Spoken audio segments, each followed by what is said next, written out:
that can get us. Oops. Um, So sorry to have that start mid sentence there. That's fine.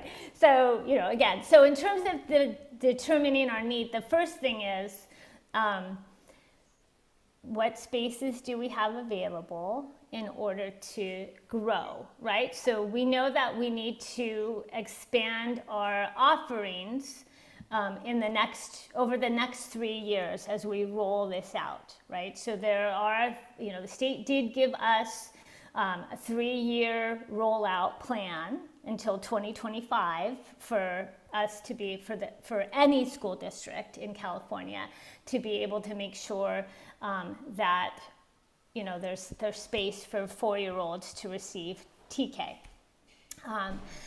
and so we've identified at this point internally, we've identified that we'll probably need close to 7 or 8 additional TK classrooms. So just so folks know, we already have 24 TK in SFUSD. Those 24 TK classrooms are currently serving the 4-year, 9-month-old students, right? The TK in its original iteration. So we'll still have those 24, and we're anticipating next year we'll probably have to open up 7 to 8 more TK classrooms. So right now we've internally identified where they would be, what those classrooms would be. We haven't yet necessarily announced them formally, even within our own district. We've just been having an approval process to make sure it's a good fit at the school. We've got champions who are our principals and their supervisors, and that announcement will be forthcoming probably very soon. But that's our first step, has been identifying the capacity and space for the expansion. And then we will be continuing to do that so that we have that 3-year plan rollout. Our enrollment placement office has already been communicating to families, those families that are interested, because as we all know, families still have a choice. Families could still choose any one of our pre-K programs, or they could choose to enroll in TK. And so EPC has been communicating that SFUSD is going to be expanding TK to a younger set to collect their family's interests, so that then we know what our landscape is. Right now we know we've got 6, we might need to add 2 more, that kind of thing. So it's a little bit chicken and egg, but we are wanting to find out what families' interests are so that we can make sure that all the spaces that we've identified will have the enrollment there. So that's one thing. I want to stop there. Am I missing something? No, Minu, there was just in the chat, there was a question about clarifying whether or not that was 7 to 8 additional TK classrooms for 2022-23 school year or over the next 2 years. And I did say for next year. That's correct? That's correct. Yeah, thanks, Jen. Yeah, that's just for next year. Yeah. So the goal is 7 or 8 just for next year, but you'll need way more than that by 2025. Right, because the way that the legislation is that for each year, the age gets younger and younger, so that by 2025, all 4-year-olds, right? So yeah, we want to kind of do it incrementally. It would be 7 or 8 additional classrooms to the 24 we already have for next year. And then as the age gets younger, we anticipate we may need to open up more spaces. How many children are in each classroom roughly? So the capacity that we have in our current TKs, and we would anticipate the same moving forward, is 24 students. 22. Oh, 22? 22. Thank you, 22. It matches our kindergarten. And just for comparison, how many first grade classrooms do you have across the whole district? I don't know. I can find out for you. Yeah. And kinder, I mean, as well. And kinder, yes. Sure. Is someone taking notes? Is there a, Both someone's taking notes and we're now recording. oh, okay. I'm just saying like as a to-do, like I can go back and find out. I'm taking notes too. Okay, thanks, Raul. Oh, and Raul Erazo Chavez is our Executive Director of Schools and Programs for our Early Ed Department. Right.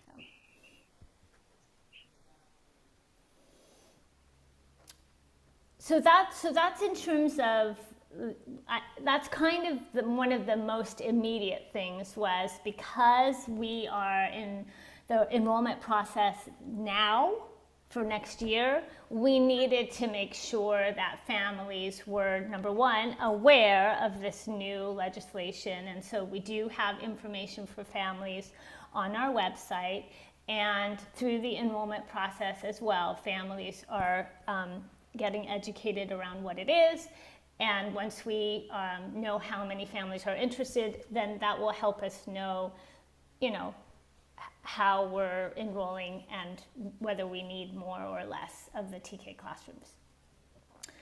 So in terms, just to follow up on, in terms of like marketing and communication, for SFUSD preschool students who are enrolled that are going to be age eligible for next year, we have crafted a message to go out to those families as internal students already. And I've been trying to get in touch with OECE to see how we can jointly message to a larger community about the change in regulations and the new eligibility. So I'm just waiting to hear back from them to see about how we want to sort of co-message this information out to the larger community of early education folks and families.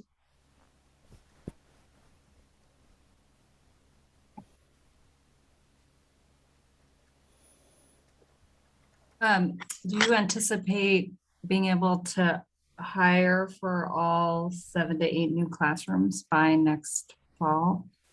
I know there's continuing, teacher shortages, and obviously we see that in 0 to 5 as well. Yeah, so there, related to this expansion, there are many implications, as you're pointing out. Space is one, staffing is another, right? And I saw that somebody asked a question about staffing in the chat as well. But so current TK iteration is one multi-subject credentialed teacher who also has the ECE units to 22 kids. That's like the current TK, right? Let me say in SFUSD, what we had been doing in our current iteration was we'd have the one TK teacher with the multi-subject credential and the ECE units, and then we also, as a district, provided funding for schools to have a transition para, and so this was somebody who was an additional teacher assistant for a period of time. It was intended, there was a recognition that these were really young kids, and having somebody there maybe the first 2 or 3 months would be really helpful for the students in terms of their transition, right? So that's what we did in SFUSD in its current iteration, and there was no mandate to do that. That was just something that was negotiated and agreed upon as a district practice. Now, as we go into the new TK legislation starting next year, we must have 2 adults in the classroom. So there's still the requirement of 1 teacher who is a multi-subject credential teacher with the ECE units, and then they say, and an additional adult. And they do not say what the requirements are, what the education background is, none of that.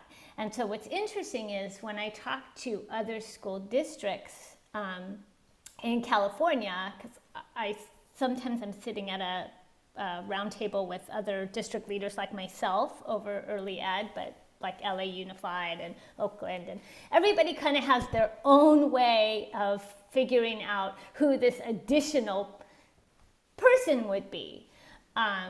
And so we're figuring that out too. We definitely want that person to have ECE units, but we also don't want to limit us in finding staff who may have some units and have had a lot of experience, but maybe don't have, the right credential or whatever. So we are right now engaged in a lot of our own sort of creative thinking around that. For example, we have worked with the college and career department within our district to consider a pathway for high school students who are dual enrolled. So many of you may know or may not know, high school students, seniors in particular, can take community college courses while they're in school, and there are early childhood classes that high school students can take. And so we're looking at opportunities perhaps where there could be a pathway for high school students who maybe have the units and then could become a para. We are looking at creating some sort of a new TK para position, because we haven't really had one before. It was just this transition sub paraprofessional. So we're trying to be creative because there is, to your point, a staffing shortage, right? So same thing, multi-subject credentialed kindergarten teacher, but maybe they don't have the ECE units. Can we provide opportunities for that teacher to get their units while they're employed? These are things that we're exploring because we don't want to limit ourselves. We want to make sure we have the right people in the classroom, but we're all experiencing a shortage. So I'm sharing with you some of the thinking behind what we want to do, as well as just opening it up to EdJoin and trying to find people to interview.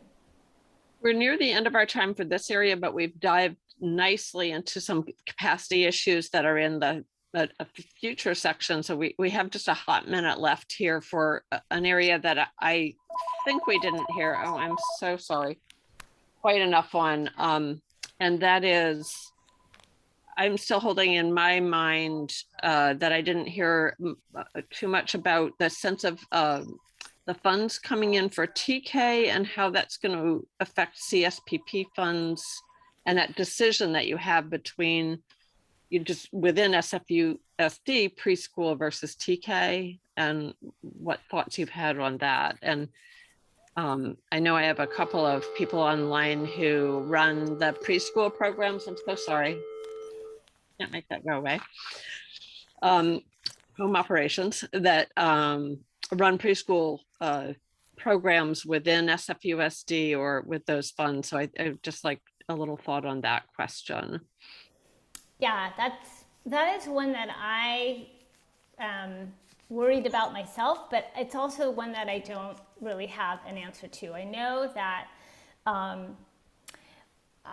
when you look at or you attend any of the webinars or you read any of the legislation, they talk about, the state talks about a lot of grant funding and startup funding to get the TK expansion.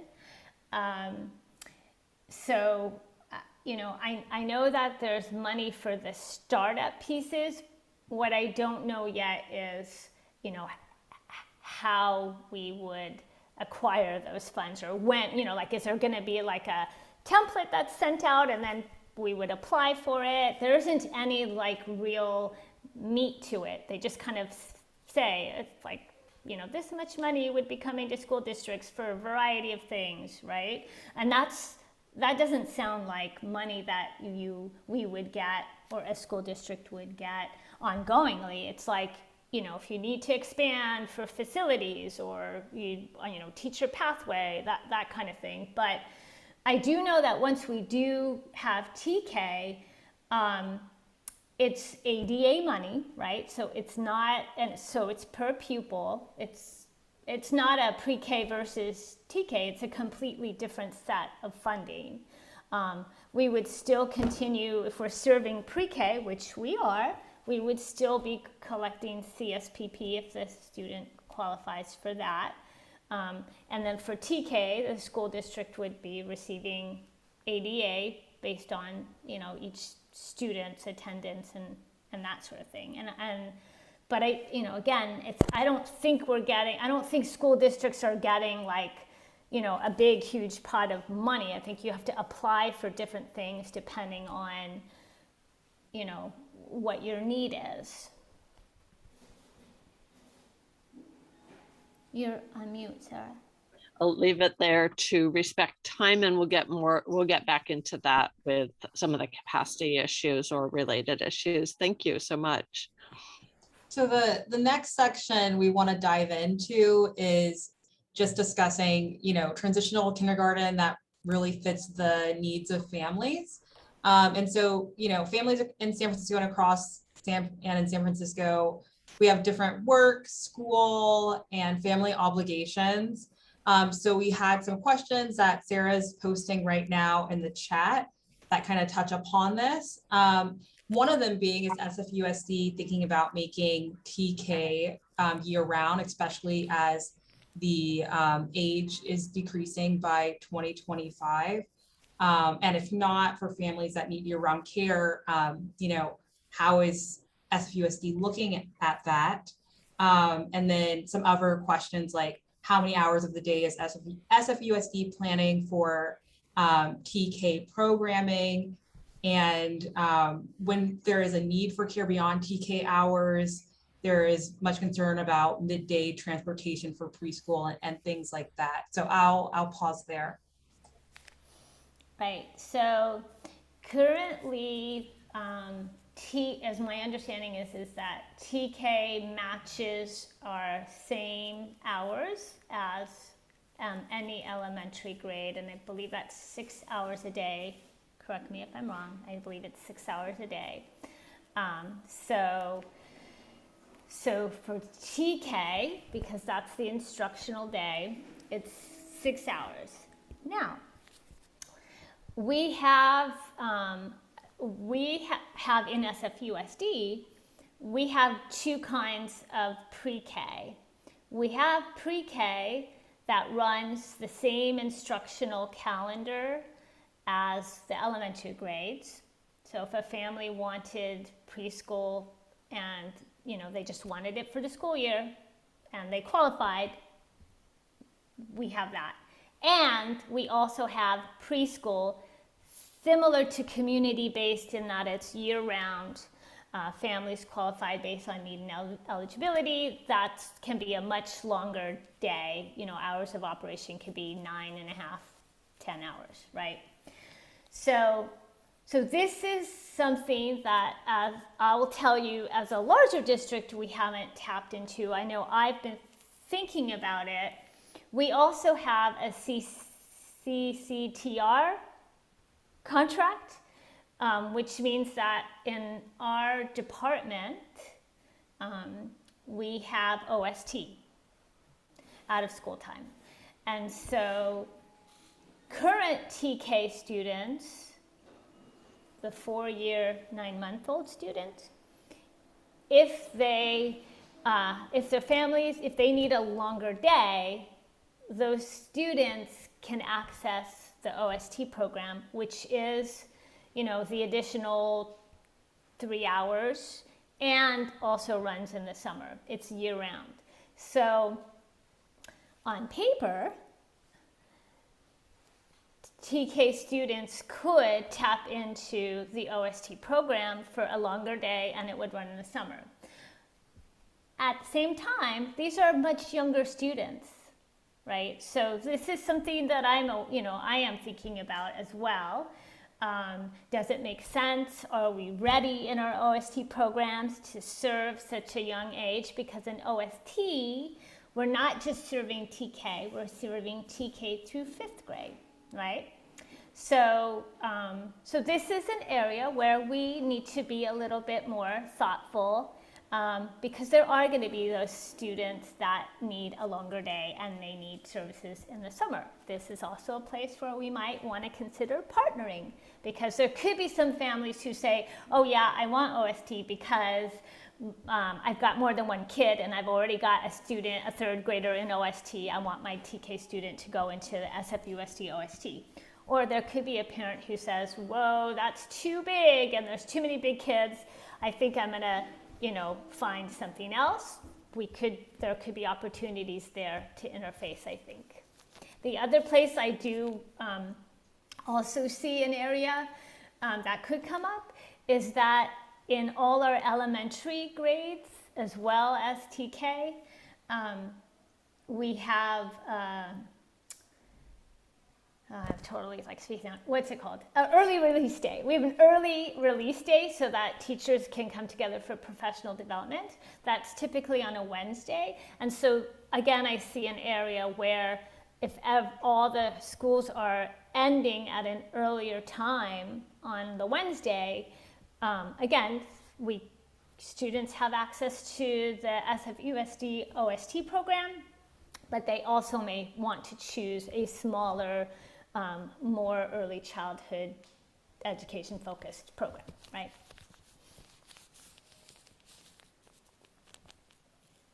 Thank you. One question that was also came up is, will families, in the current TK model, I'm not sure, but will families be able to select a TK site that meets their needs, or will it be based on neighborhood? I think similar to how the rest of SFUSD is kind of conducts itself. This was a question that was posed. Yeah, so it is part of the enrollment process, I think, typically, but then Mari, do you know if we're doing anything different with the TK given our current situation? Yeah, so give me a minute, there we go. So TK follows the same enrollment system as the rest of the district, meaning it's still a lottery. That being said, there are tiebreakers that would apply to TK just as any other transitional grade level. So sibling priority, living in an attendance area of the school, potentially enrollment in a preschool. So that's all listed in the enrollment placement center's guide for enrolling in SFUSD. So they would still have the same tiebreakers that any other student in the district does for the lottery system in its current assignment system. Thanks, Mari. And then I'm also seeing some notes in the chat. So Sarah, you're asking, will TK services include support services similar to what we have in pre-K? That is our hope for, right? So kind of back to that money question. In order for, so we have that system in pre-K in which, and we have it for our current TK as well, in that, we have a cadre of instructional coaches and family sports specialists who divide out the schools and provide those supports. And we have, just like you, early childhood mental health consultation. They go out to the schools, they provide the support. As we expand, our hope for is that we would be able to continue that. And so part of that, again, is trying to figure out how once the school district starts to have TK, how are costs going to be funneled through to a department such as ours that actually provides those kinds of supports. I'm in conversation with our budget and business services departments so that we can figure that out, and it's on top of their mind. And also been having conversations with our early childhood mental health providers just to kind of front load them, because we rely on their resources and their supports, and as TK grows, that's something that they also need to be looking at as well to provide that for us. Thank you. I think the next question here is it seems that some of the families that would benefit most from TK universal preschool are also families that are likely to work non-traditional schedules. So is there a question, how's SFUSD thinking about tailoring, the time and length of TK? Do you think there would be non-traditional hours, or would it be, along the traditional SFUSD time slots of TK? I will say I totally hear that question and the need to think thoughtfully about how to support families. I will say I don't have an answer up front, but I do want to say when you work in a school district, there are labor regulations, right? And so, and that's part of why we have, it's like we have two different kinds of pre-K. We have two different kinds of pre-K. We also have two different kinds of staff with different contracts of hours, right? So anything that we would, if we were going to try to come up with something unique for TK, that would have many ripple effects in terms of staffing and what their contract hours are and all of those sort of things. So it's not impossible, but it also is not something that out the gate we would be doing. We would probably stick with whatever we have and see what we can do to support families based on what's missing from there. Thank you for clarifying. I guess another technical question is, I think the school district, and this is because of the state of California, when a child misses or has an attendance absence, the school district loses funding.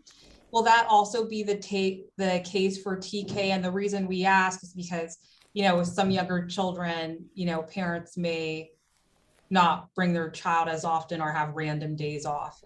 So that question came up. So the question is, will we lose funding? Yeah, will SFUSD be penalized by the state if if a TK student has a high attendance absence, like a lot of attendance gaps?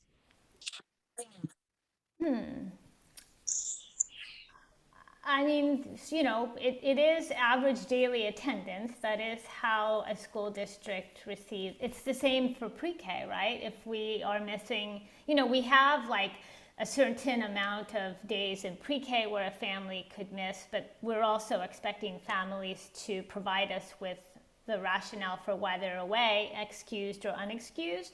So I would say similar in TK. I mean, if a family's out a number of days, we would want to know why they're away and try to figure out how to support them.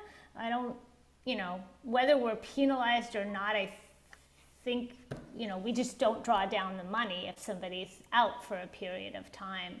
But I also want to say in TK as well as in K, it's not, those families aren't, I'm just thinking from a family's perspective, the families are also not penalized. It's not the same as it is for the upper elementary and middle and high, where you have it becomes more of a, I think it's the SARB, there's the attendance police, for lack of a better word. That doesn't happen in TK and K. I think that was the main question. Yeah, thank no. you. Yeah, families are not penalized, and our district, would want to work with families to make sure they're coming. Yeah. Thanks. So we're at 15 minutes for this section. Again, this section is just TK that fits family needs. If this is, as Sarah said, one of these pregnant areas, we can spend 5 more minutes, or we can move to the next section, but I will allow people to unmute and see.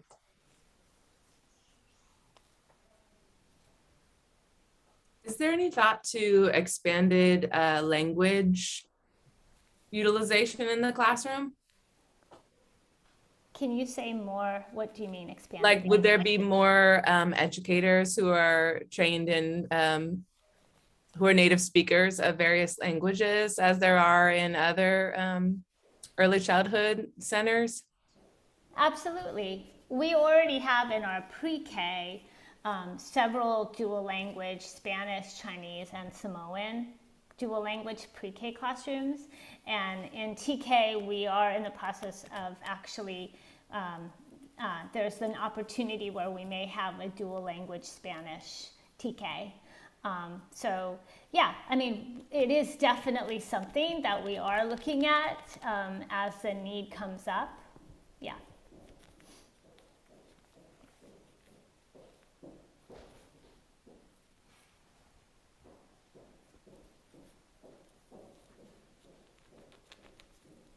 Anything else for this section? Oh, did someone speak?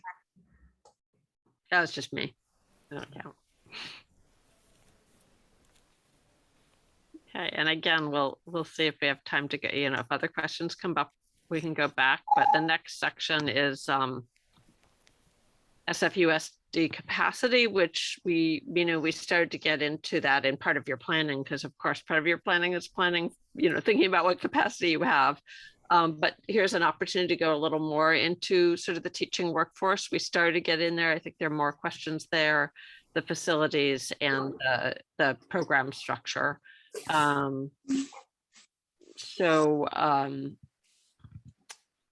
This is really kind of exploring sort of curriculum and teacher expertise.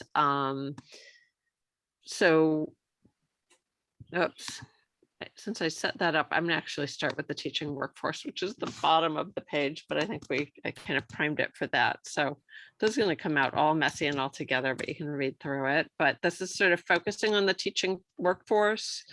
Will the expansion of TK maintain the EC expert practices, including integrated learning into caregiving, a real play-based and interest-based focus? And how can we further support making sure that ECE expertise is there? And what is the Sfusd teaching workforce capacity for preschool TK age group now? And you spoke a little to that about your thoughts about hiring. Yeah, so, this is a topic that's near and dear to my heart. When I was hired first in Sfusd, I was hired to focus on the, quality programming and supports in the schools that we offered in pre-K. And so we built out a lot of, and my framework is preschool to third grade, and it has been ever since I've come into this district. So a lot of the things that we do, we hope to bubble up into the upper grades.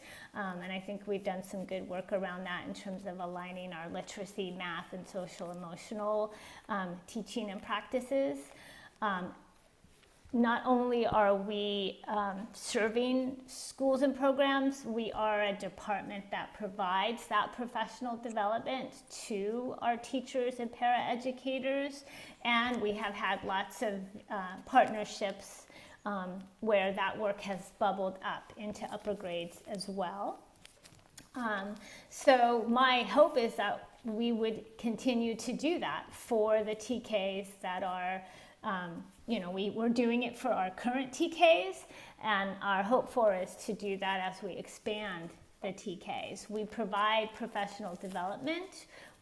Jen can talk about that a little bit more, but we have a calendar of PDs that we provide our teachers. We look at and practice, using our assessments to drive some of that work. It's based on developmentally appropriate practices, anti-racist work as well. So that would be something we would hope to continue as we expand the TK. Jen, do you want to say anything else? No, I think you said it all. I mean, I think right now, as far as TK in its current iteration is concerned, we don't provide those trainings for TK teachers right now. That comes from the curriculum and instruction TK through 12th grade department here at Sfusd, but hoping because they're going, TK is turning into the 4-year-olds that we would already be serving, hoping that that's something that we can partner with, partner on. Our instructional coaches are already partnering and doing work with the TK teachers at this time. And there are there's a few groups out there, like they have a TK PLC where they meet together also that we support as well. So just hoping that we can continue that work. But right now it's not, we don't know where the money's going to come from. So that's the whole part that Minu talked about earlier also.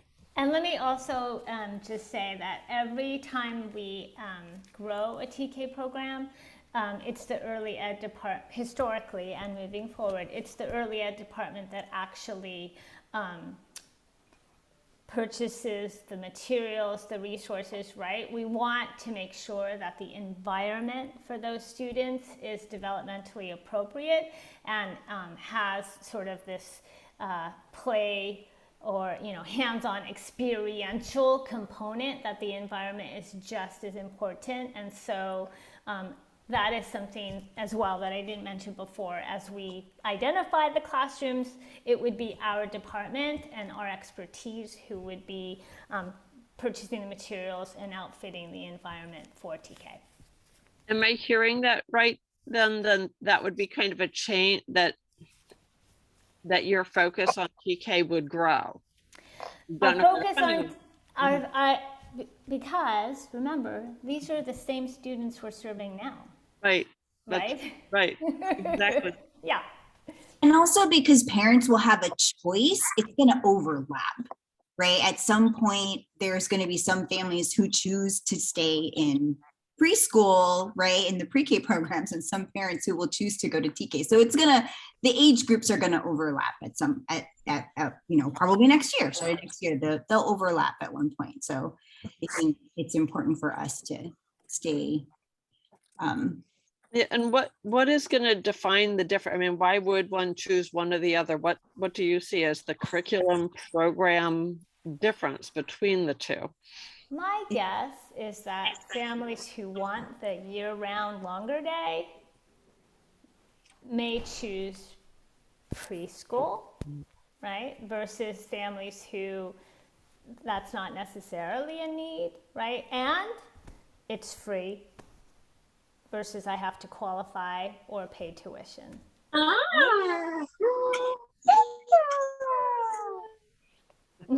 Mari?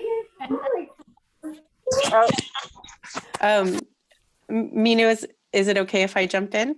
Sure. And Carissa Great. is one of our team members with SFUSD. She's a partner with the early ed department as well. Fantastic. Thanks. Hi, everyone. So just wanted to add in terms of the length of day, that in addition to the new universal TK expansion that the state passed this year, they also passed legislation giving the school districts in California more funding for what they call their expanded learning opportunities.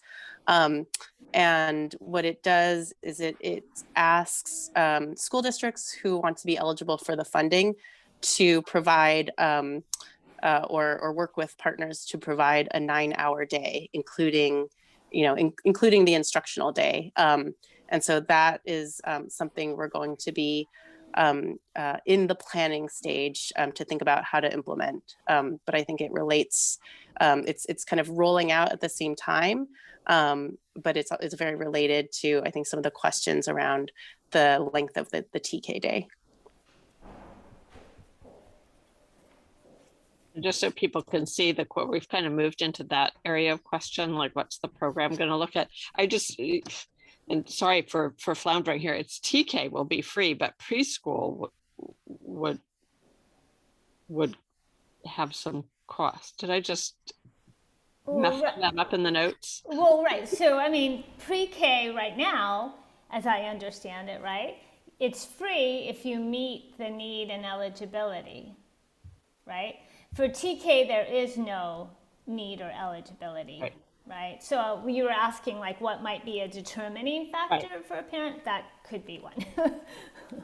I'm not eligible for this, so I'm going for TK. Exactly, exactly. When we said free there, I was like, no, that's free. Okay, got it. We got it right in the notes now.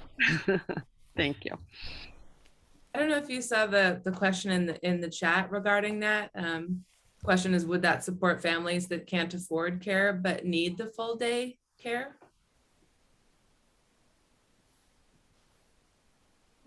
Is that directed at Back up in Carissa? the family section, yeah. I wasn't sure how that was directed to what Carissa was talking about, expanded learning day, or related to what? I don't know if Leah, you can expand right now. If you can't, I could guess what you were asking at.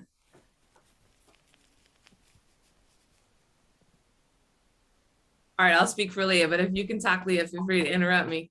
I think what she's asking is if a family needs the full day of care, but they don't meet the eligibility needs, or if they prefer the preschool environment, like the curriculum as you were describing, versus the TK of the 6-hour day.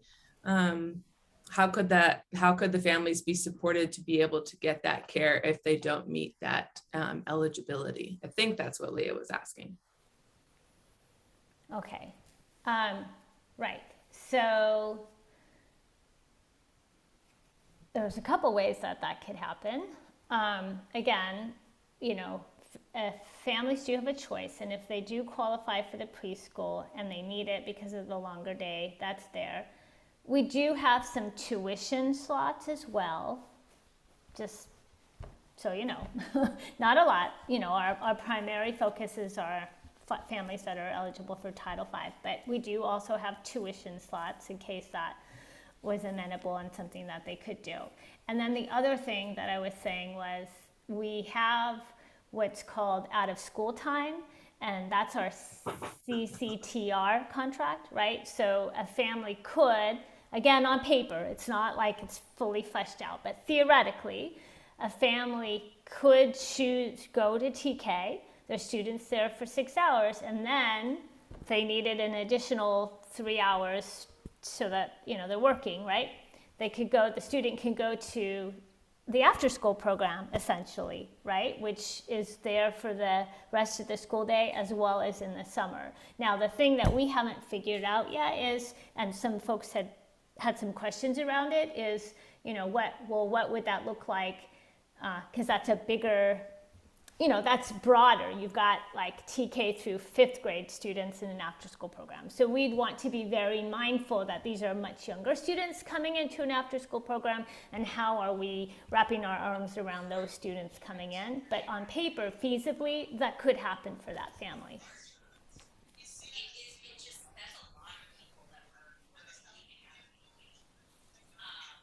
You know, there was a question about, do families need to qualify for OST? So similar, right, for CCTR, it's need and eligibility, but we also have tuition paying spots. So those are the two different sort of options.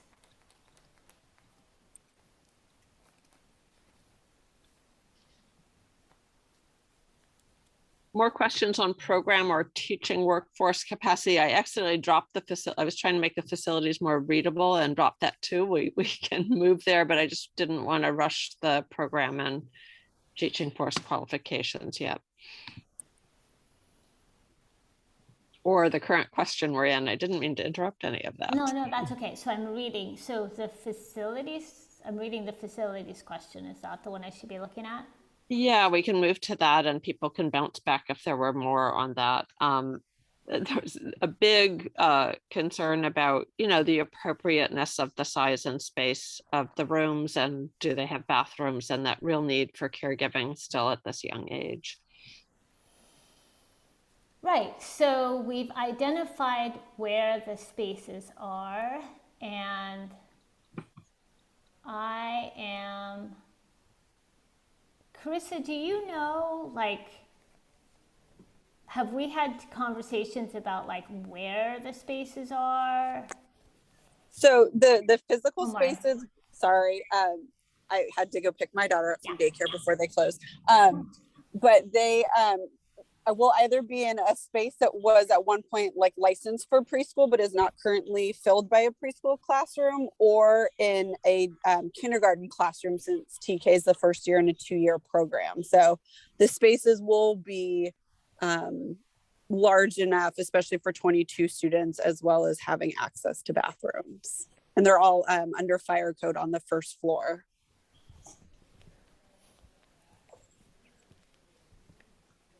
Is that a challenge between your preschool and TK? I mean, for finding those appropriate spaces licensed and for pre-K and with bathroom? Yes.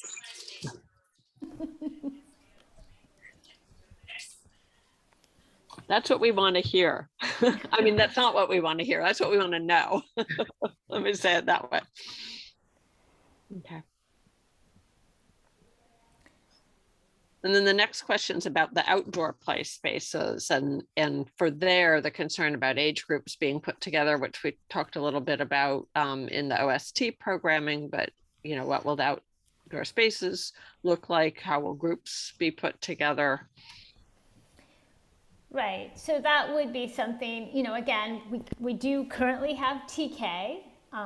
And so, you know, with those elementary schools and early ed schools that have TK, you know, those principals have bell schedules in terms of how they group students together and utilize the space. But you're bringing up something that I think we also further need to unpack, especially for new schools that might newly have a TK. And, you know, what could that look like for them? How are we making sure that those younger students, you know, are safe in their play and have a space where they can do that play? You know, it's not the same, you don't have the same licensing regulations as you do for preschool, but we are still talking about a younger age group. And so that is the next step with our principals, is to kind of think about, now you'll have these students, you know, what would that look like in your yard space? We've set up your classroom, but, you know, there's yard, there's also cafeteria, right? If you're used to having your lunch home style in your classroom, but now you're going to be, you know, going to a cafeteria, what would that look like? All of those things would be things that we would be starting to work with our principals around, and our instructional coaches would also be a part of that conversation as well. And Minu, if I could just add that the rollout of universal TK in terms of the state legislation really aligns with the timeline that we have in SFUSD for implementing our new zone-based student assignment system. And part of that work is really getting a better understanding of the real capacity each school facility has on campus, so we can kind of plan from the beginning that for you know, broader TK in our district. You know, I think as we roll out student assignment and TK and all of these things at the same time, there's going to be opportunities for alignment.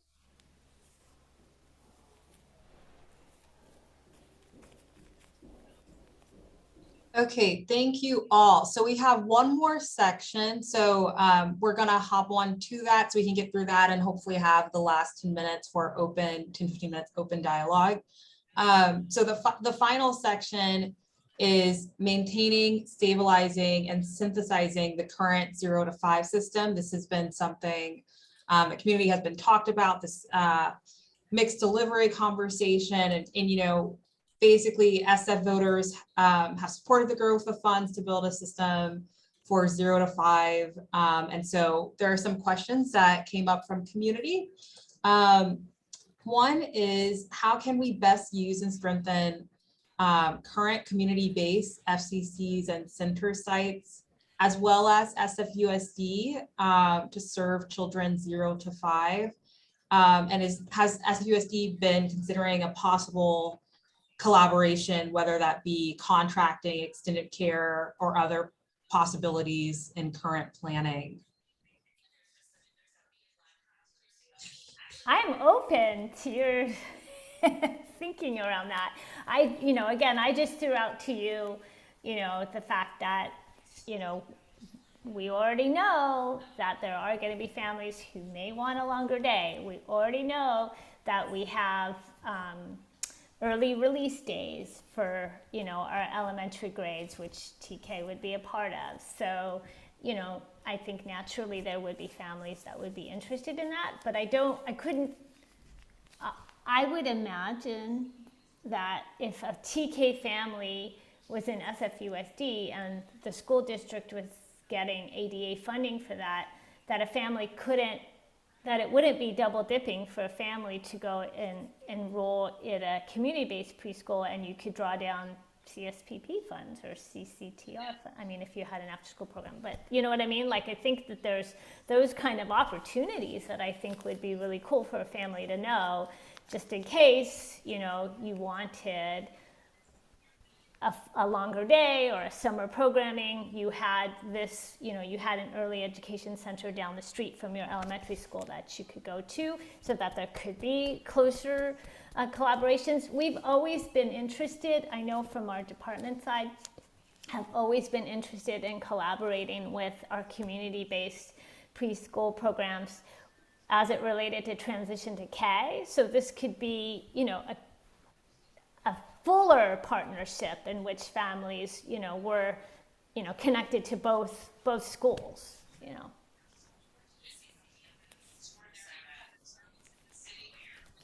I'm just going to speak to, I don't know, is it a little aardvark in the room? Not sure what size it is, but one of the frustrations with us moving to ADA funding instead of sort of growing the pot of CSPP funding is it's limited to being within an LEA. And so we're just grappling with that. I've heard in community conversations sort of grappling with that. And, when I hear that you may be challenged with finding rooms that are the right size with bathrooms, and I know the beautiful facilities we have in some of the community spaces, I'm like, great, more funding, let's collaborate. And yet there seems to be that barrier. And I'm just wondering if you have entertained any possibility of thinking around collaborating even for the full day, not just in the sort of supplementary parts, which involves the transitioning the child, but a way to get at that really collaborating on that full day. We don't have all the spaces, so let's use this one out in the community. I don't even know what that looked like. I'm, playing like we need bathrooms and small spaces. Where are they? Right. Sarah, you're talking about something that, I think I understand what you're getting at. That's honestly, it's not my wheelhouse. I know contracting is a huge thing. I also don't know, it would be interesting, I think, for us to explore, are there other LEAs in California that are considering that kind of a model, and what could it look like, especially as we continue to grow, right? And knowing that families have options. I do think, like, my mind kind of spins at the possibilities. You would need to have the multi-subject credentialed teacher. You would, and is that teacher part of SFUSD, or are they part of the early ed, the community-based program? Are they following, the TK curriculum as, that was set? How are we, there could be beautiful opportunities for alignment there. And there's just logistics there that I have no idea about, but would totally be open to entertaining that, or, thinking or bringing that to forums in which, district leadership might want to explore. I can say right now in the district, it's real, folks are really just like, what are we doing about next year? Do we have the space, right? But I think that forward thinking is something that we should think about and come up with maybe some proposals.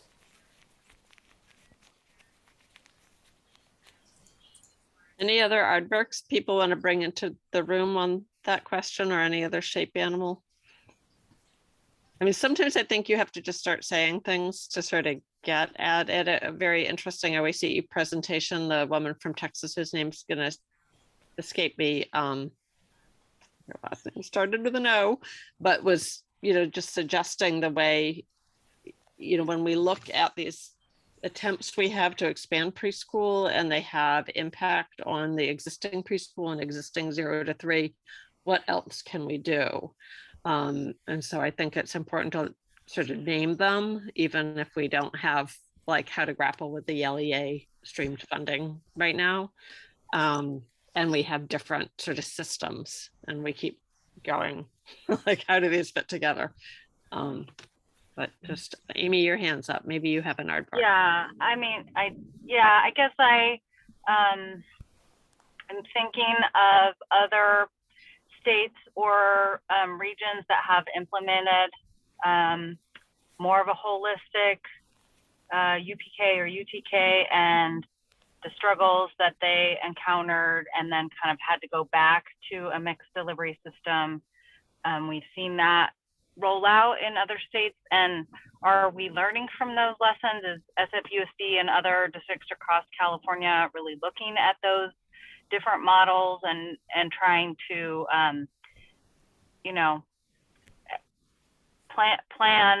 be more planful and trying to anticipate needs? I mean, it sounds like you have a sense of what family needs will be and choices they'll make, but is that because you're looking at those models, or is that just because you already have some form of PK and TK that you're implementing? And if you could just talk more about how that's happening or how you see that happening, that would be really helpful. Okay, I'll try. I am part of a professional learning community that involves some different school districts, San Diego, LA, Oakland, Fresno, and those programs, those school districts also have an early education department and someone similar, like a job alike. So we sit and we kind of mull over and problem solve sort of the unique issues of being an early ed department in a large school district that is primarily there to serve public school, but we're early ed. So that's a space where we've been talking about this. There are some, like LA Unified has something called ETK. So they actually serve younger students, I think, in a more mixed delivery model. So I am personally learning a little bit about that. And I can't tell you if other leaders within SFUSD are looking at those kind of models right now. I don't know if they are. And we have had a lot of learning from the current TK and pre-K that we have in terms of knowing what family needs are. We're pretty connected to the families that we currently serve, and so there's a lot of learning there. But it's an iterative process. I think it's going to be interesting to see, given families still have a choice, how many families will want TK and how TK will actually change. I'm hoping how TK will actually change the way we provide our instruction across the grade levels. Like, I'm really hopeful that we can get to a pre-K, TK, K alignment around our curriculum, and that it becomes more developmentally appropriate. So those are some things, but we're still learning. There's still a lot to learn. And I just want to appreciate again in our exchanges setting this up that we're allowed to come here and not know yet, because there's a lot to still learn. Brooke, you had a question. Do you want to speak it in chat? Sure, yeah, I'm just thinking about the rezoning that the district is doing around the admissions enrollment. And I'm just thinking about how these two expansions will intersect, and was wondering how they're being considered together in this planning. It's a good question. I don't have an answer. I'm not necessarily leading that work, but we are actually we have a lot of family stakeholder sessions. So I know there's a lot of family feedback, and we're having one specific, either we had one or we're gonna have one. Did we just have one? We had it. It was at the DPAC. Yeah. Yeah, for pre-K families specifically. Because we want people to weigh in. And here's another thing, in the best of all worlds, we want family to be able to, if they choose to have a TK, to go to TK, that whatever school they enroll in has a TK. And that's not the case right now. So what happens right now, and will probably happen for a little while, is that if I am a parent and I want to enroll in TK, I enroll the regular way, and then when it's time for kindergarten, I have to re-enroll for kindergarten. And that's because there isn't a TK at every single elementary school. Now, if there was, then if I was a parent and I enrolled in TK at the elementary school, then that's my school. I don't need to re-enroll again. And so I'm hoping we get to that kind of place as well, which will be good for families. Thank you. It looks like Amy has her hand raised. No, sorry, that was holdover from before. Okay, great.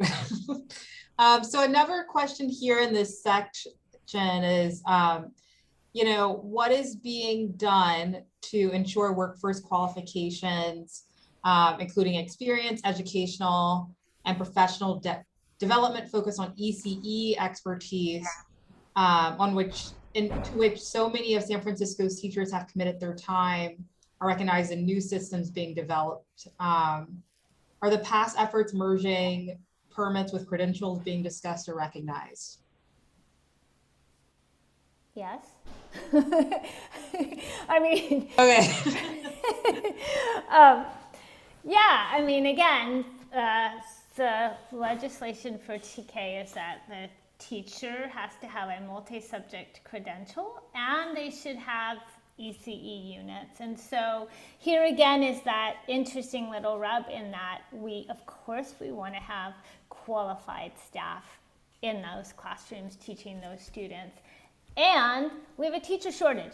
So, we're trying to be creative about are there opportunities to get somebody in who has baseline credentialing, but we can help them get the professional development or give them a waiver of a period of time where they can go and get the ECE units while they're teaching.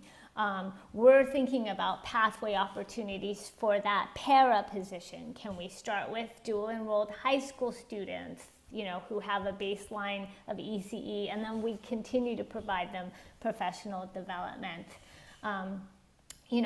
There's also conversations about, total conversations, nothing planned, but pathway opportunities that go crossways. So I might be a preschool teacher, I have my permit, but I want to get my multi-subject credential. But I'm teaching in the daytime. So how do I go to school and figure that out, right? Or a kinder teacher who has their multi-subject credential but would like to get ECE units. So are there opportunities within SFUSD to partner with a 4-year college so that we could create those pathway opportunities and build, a stronger network? Again, conversations we're having. Thanks, Minu.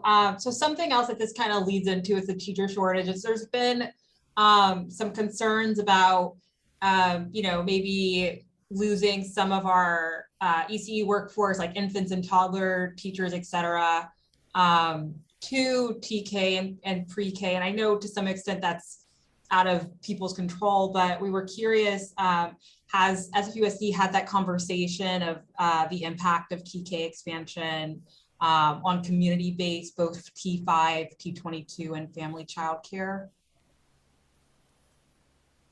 No. Okay, thank you. Yeah. I think at this point, if there's not anything else, oh, Amy, are you raising it, or is this another? I am. I mean, that, Okay. I guess, goes back to a question that was named earlier in this conversation, which is, what is a community input process? SFUSD has been getting better and better and better over the years at really actively engaging the community. And because this is on a, fast track for implementation, how is that being thought through? And I guess not only families, but also the ECE community. How are we keeping kind of all of us aligned and moving towards this goal, especially, in light of your answer to your last question, which is like at the forefront of all the minds of the ECE community across the state, is, it feels like it's moving very quickly without input from who's serving these kids now. So that, I guess, that's kind of a big question. But. Yeah, no, it is. Based on my last question, let me just also, the last answer, I really want you to understand that, like, right now the school district is kind of moving in a, like, what's compliance related, right? This isn't something that SFUSD made up, right? The state mandate. So right now the school district, as a school district, we're trying to be compliant, so that we can make sure that we're at least, getting things rolling. So there hasn't been that sort of thinking outside of what does the school district need to do to get ready.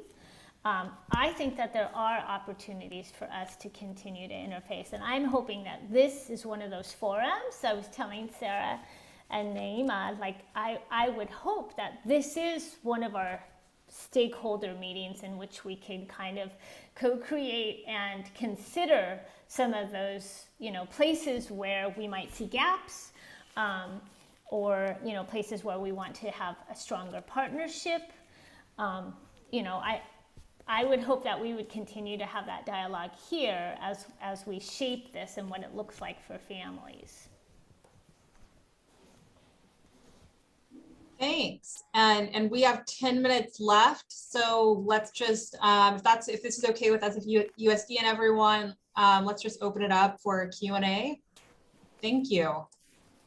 Yeah, and we skipped over a kind of last question that I won't drop, but I've shared with you, but it's just, I just want to thank all together, this whole group of 20 people here and onward, of how we bring that up, because I think very often we all are stuck in, what do we do today? How do we just meet what we need to do now? Oh my goodness, I can't enroll what I need in my program, and that's what I'm focused on. So how do I think about these big systemic things that are sort of coming down the pipe at us that we, may have this or that opinion on? What are we doing tomorrow? And then yet we see and have concerns about how will this impact 0 to 3 care, the very thing we were trying to shore up with Prop C. How will it in fact, I didn't mean to choose that word, community-based preschool programs impact is what I meant. So just want to throw that out there too, so that we start thinking about it. And then if there were ways, like there are studies and they're footnoted, I think if they're not footnoted at the bottom of the questions, we may have taken it out of that, but there's some good reports on the impact of 0 to 3 care that perhaps could be shared within, I know sometimes there isn't even the capacity to look at reports because that's not the question you're thinking about. But I'm just wondering, what would be a way to get the right players within SFUSD and on the state level thinking about it?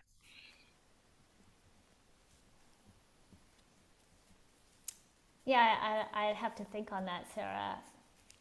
I'm also open, if there's things we want to look at together that then, maybe as a group, we could kind of highlight or, think about. And I would, also want to bring in, well, I guess here's a question. Would we want also like representatives from like, you know, the Office of Early Care? Would we want like supervisors? You know what I mean? Like there's, I think you would want to think about who else would need to be in the room as well, not just from the SFUSD side, because again, you know, all well-meaning folks and at the school district, there's lots of thinking. I mean, there's so many things going on. This is just a small part of what, right? So I would also be thinking about who else outside of SFUSD who may have influence that could also, you know, help in that. It sounds like I might have an urgent family issue. So I just got a message from my mom who's 93. So I am going to allow Naima to conclude. I do want all the answers to be had in the next 7 minutes, but it sounds like I might have to run out a door. I'm so sorry. Thank you, Sarah. Brooke, did you want to ask your question? I don't want to derail from the other remaining questions if you want to focus on those. We went through all the ones on the list. Okay. So I'm a preschool director, and just experientially, something I always struggle with, particularly this year, is getting kids who have suspected special needs assessed and IEPs and services. And I'm experiencing right now the struggle and I feel so much for SFUSD because I know you're overwhelmed with people who are needing services and assessments. And I'm just wondering, as TK expands, is there a thought to increase like budgeting to be able to hire more folks to allow for compliance with the 60 days for assessments and things like that? That's a really good question. I don't oversee the special ed department. And I think that somebody quoted the number of backlogged assessments that are happening. Jen, do you remember what that number was? 1,000. Yeah. Yeah, they got a lot of their, because of the teacher shortage also at SFUSD, the SPED department was hit hard by the reassignment process for teachers on special assignment who are working in the SPED department. So that was one big blow that they got at the beginning of the school year. So a lot of the folks working in the SPED department got reassigned to classrooms because there are teacher shortages. And so that's part of the reason. So they're in the process of kind of restructuring, and that's their main priority right now is to become in compliance with the 1,000 out of compliance IEPs. And while we're growing TK, we're also factoring in that some of those will be TK SDC, special day class as well, because we do know that there will be a growing number of students who will have special needs. And again, I do want to say, you know, we are serving those students in pre-K right now, right? But they will then become qualified for TK, and then we want to make sure that we do get the resources and support for them. Absolutely. Special ed is sort of one of those unfunded mandates, so I don't know where that additional funding would come from.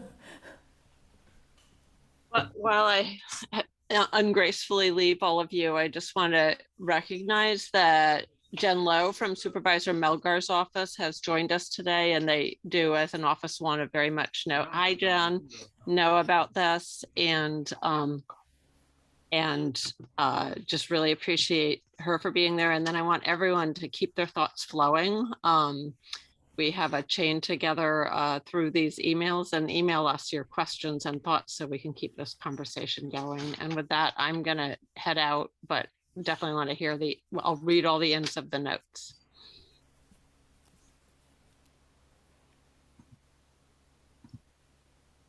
Okay, thanks, Sarah. Are there any other questions? Our final 4 minutes.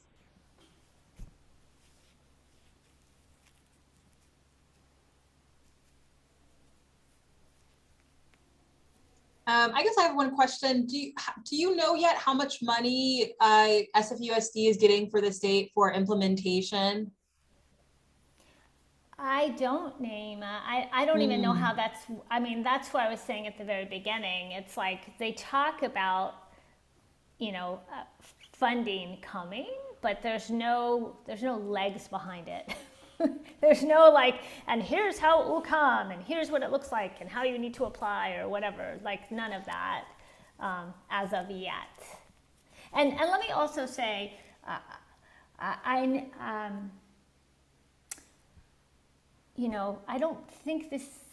don't even know if it's going to be a lot of money, honestly. It's sort of like, there's startup monies, and then once you have a TK classroom, it's average daily attendance. It's just your reimbursement per pupil. And now that we have to have 2 teachers in a classroom instead of 1, and when you weigh the cost of salaries, it's not like we're going to be getting a surplus of money to do this, But again, I don't know.